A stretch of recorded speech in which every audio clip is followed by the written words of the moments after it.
歡迎收睇當年今日。1976年5月4號，香港六合彩正式由馬會創立營運，來到2026年，剛好踏入50週年。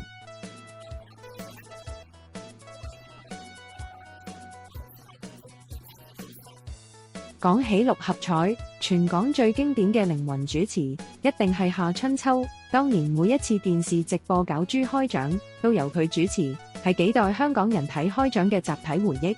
由實體人手攪珠到而家數碼化開獎，50年間留低好多經典紀錄。史上最高頭獎彩金曾經出現過獨一人中頭獎，總彩金高達超過9000萬港元，係六合彩面世以來單注最高紀錄。亦過往亦都有頭獎幸運而買中彩票，但最後從來無現身領獎。幾千萬巨額獎金直接預期作廢，成為坊間熱議多年嘅趣聞。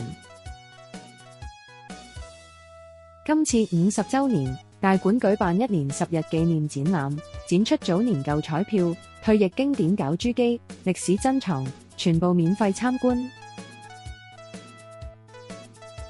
由1976年到今日，六合彩由電視直播變成而家網上查號，形式一路改變，一直都係香港人幾十年以來茶餘飯後嘅經典話題。